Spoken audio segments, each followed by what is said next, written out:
This is a warning to everybody. This episode of My Hero Speculation contains spoilers, so please turn back now. Hey everybody, Dan here with another video, and today is going to be something a little bit special. I usually do reviews of episodes, but I figure, hey, who wants to watch those? The real fun is in speculation, right? So lately my anime of choice has been Hero Academia. I absolutely love this prototypical shonen manga, and honestly it's grabbing the reins from Naruto in such a beautiful way that I'm almost forgetting that Boruto is even on Thursdays anymore. No offense to anybody who absolutely loves Boruto, I watch it, I still do. Sometimes I kind of forget though, and I guess that's kind of nice when you have like an hour-long episode to watch, but I really feel like the time of the big three has come and gone. Which brings me to why I'm now making this video. Now, I'm guessing you already saw the thumbnail, and which at this point you're probably like, It's not true. That's impossible. what the hell could you possibly be talking about, Dan?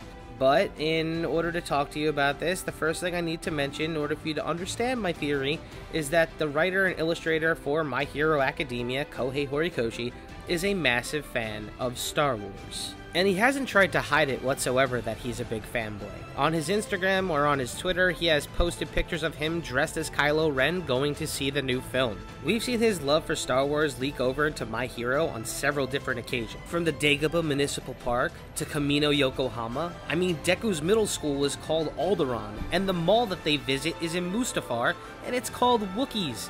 And it's in the Kashyyyk district of Mustafar. I mean, you can't get any more blatant that this is a Star Wars reference. And it'll be pretty crazy if Deku faces off against Shigaraki on Mustafar, just like how Obi-Wan faced off against Anakin on Mustafar. It'll be drawing a massive parallel between the two, especially if my theory gets confirmed and if Shigaraki happens to be the person who does it.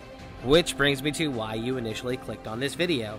I believe that Deku is going to lose his right arm and or hand.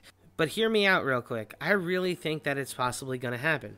So Luke and Anakin both lost their right hand respectively, and we've seen Deku destroy his hand in the sports festival and his entire arm during the muscular fight. And after the most recent episode, we know that Deku's arm is almost beyond the realm of repair, which could lead to the worst case scenario. Now, whether it be him abusing One For All again, or Shigaraki disintegrating his arm, I still think the eventual outcome might be there. I feel like another question that we have to ask ourselves too is, will One For All work with him missing a limb? Either way, it's going to be a nerf for Deku, because we already know Deku is going to be a ridiculously strong hero, so they have to give him a handicap in some sort of way, even if it means taking away an arm. I mean, he's going to have Mei there, and Mei's definitely going to make him a mechanical arm or whatever it might be, but for the time being, like I said, he needs the handicap. Not to mention, if he does lose his arm, he gets to join the ranks of badass anime characters that are missing an arm, aka Guts. But now that my theory is out there, we could speculate on it. And honestly, if he loses his arm in the heat of battle, I can only imagine what people are going to say. I mean, we really haven't seen an arm get dismembered since Moonfish bit Shoji's arm off, but that's different. Shoji can kind of grow his arm back to a degree. I want to see sadistic Shigaraki grab Deku by the arm and disintegrate his arm. That moment would literally, I know exactly what music it would have. It would have this music right here. And his arm would just start disintegrating, and everybody would be standing around staring at Deku as his arm just starts disappearing.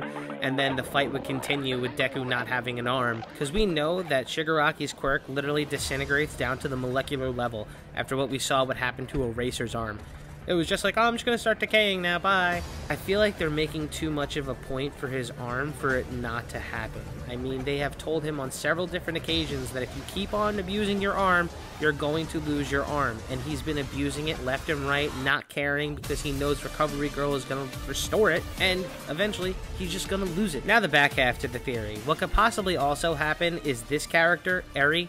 Eri's quirk is Rewind, and what she could possibly do is actually rewind the damage done to Deku's arm as a whole, giving him full control of his arm once again. I personally would like to see the removal of Deku's arm, but I feel like, honestly, this is probably what it's heading more towards. I really love Deku as a hero, mostly because he represents a whole new generation of heroes, not even American or Japanese alike, but a whole new generation of what's to come. And I would love to see if maybe eventually Deku makes the jump and crosses over into more mainstream comics. I mean, let's be real. Imagine if you met the real symbol of peace, Superman. Okay, everybody, that's going to do it for this episode of My Hero Speculation. Please be sure to like, comment, and subscribe below. And if you do like My Hero Academia and I don't put out enough videos for you, you should really go check out my boy Vocal Pineapple's channel. He's pretty much on the up and up on everything that is My Hero Academia. I'll put a link to his channel in the description down below. But that's it, everybody. If you enjoyed this, remember, like, comment, and subscribe. And E3 is coming, ladies and gentlemen, so get ready. We're going to get some reaction videos. Also, if you're a big fan of FLCL, Fully Coolly Progressive, I hope you're watching those videos too, because we're getting ready to head in deep. There's 10 episodes left of the entire series. I can only wait. Alright, everybody, this is Dan signing off. Peace.